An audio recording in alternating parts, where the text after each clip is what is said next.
दोस्तों, ब्रह्मचर्य दो शब्दों ब्रह्म व चर्य के योग से बना है। ब्रह्म के भिन्न भिन्न स्थानों पर अनेक अर्थ होते हैं, जैसे ईश्वर, वेद, वीर, मोक्ष, धर्म, गुरु, ज्ञान। चर्य का अर्थ चिंतन, अध्ययन, रक्षण, साधना और कार्य आदि। दोस्तों, इन सबका ज्ञान हमें ब्रह्मचर्य का पालन करने से ही होता है। और आज के युग में 100 में से 5% लोगों को ही इन सभी बातों का अध्ययन होता है। जो ब्रह्मचर्य का सख्ती से पालन करेगा वही व्यक्ति यह सब कलाएं सीख पाएगा। दोस्तों, मैं आप लोगों को एक कहानी सुनाता हूँ, जिसे सुनकर आप भी ब्रह्मचर्य का पालन करना सीख जाओगे। किसी राज्य में एक राजा राज करता था। उसकी सेना को परिपक्व राज्य को देखने के लिए एक राजपुरुष की आवश्यकता है, जो बुद्धिमान हो, संयम में रहता हो, बलशाली हो, वीर नाश ना करता हो और कठोरता से ब्रह्मचर्य का पालन करता हो। इस प्रकार का एक नवयुवक चाहिए था। तो राजा ने सोचा कि मैं अपने राज्य में एक प्रतियोगिता कराता हूँ, और उन्होंने अपने नगर और बाहर के गांव में प्रचार करवा दिया।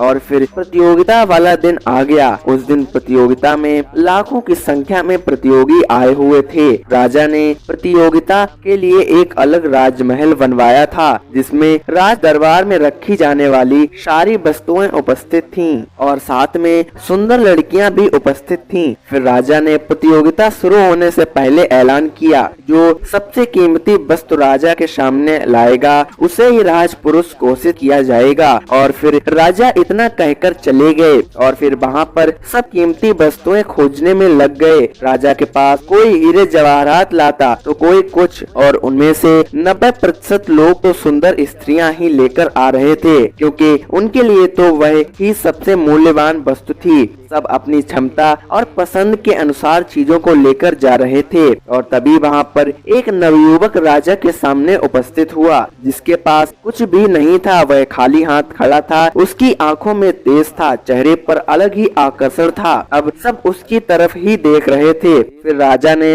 उससे पूछा कि क्या हुआ, तुम खाली हाथ क्यों हो? क्या तुम्हारे लायक इस महल में कोई वस्तु नहीं थी? तब वह युवक बोला कि राजा, मैं खाली हाथ नहीं आया हूँ। मैं वहाँ उस महल से संयम से ऊंचा उठकर आया हूँ। अपनी भावनाओं को दिल में ही निकाल कर आया हूँ। अपनी इंद्रियों को अपने नियंत्रण में करके आया हूँ। राजा ने पूछा, वो कैसे? युवक बोला कि आपके उस महल में सुंदर सुंदर लड़कियाँ उपस्थित थीं, पर मैंने उनकी तरफ देखा तक नहीं। हीरे जवाहरात मैंने छुए तक नहीं, क्योंकि यह मेरे किसी कार्य के नहीं है। यह सब क्षण भर का सुख देते हैं। अगर जीवन भर सुख की प्राप्ति करनी है तो ईश्वर में मन, एकाग्रता और ब्रह्मचर्य का पालन करके ही जीवन भर सुख की प्राप्ति की जा सकती है। यह सब सुनकर राजा प्रसन्न हुआ और उसे राज्य का राजपुरुष घोषित किया गया। और वहाँ पर लोग आए हुए थे, वह सब शर्मिंदा होकर चले गए, क्योंकि वह सब भोगी थे। इसलिए दोस्तों, जीवन का असली सुख चाहते हो तो काम वासना से ऊपर उठ के ईश्वर प्राप्ति के मार्ग पर चल के और ब्रह्मचर्य को अपने जीवन का हिस्सा बनाने और इसमें रहे, हमारी सबकी भलाई है। दोस्तों, इतिहास साक्षी है कि जिसने ब्रह्मचर्य का पालन किया है और जो विषय विकार से दूर रहता हुआ निष्पाप रहा है, उसने ही उस परमानंद मोक्ष को प्राप्त कर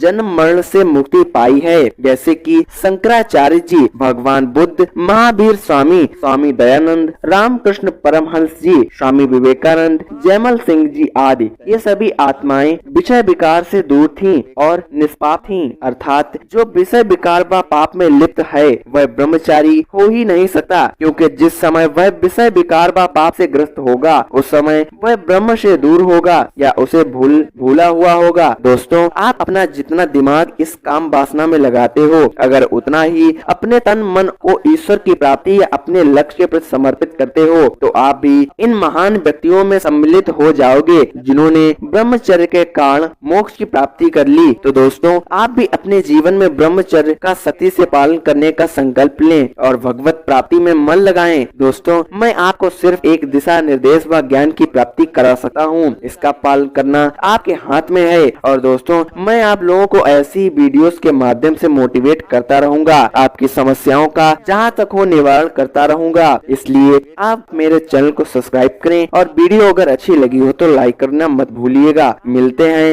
एक नई वीडियो में, तब तक के लिए जय श्री राम।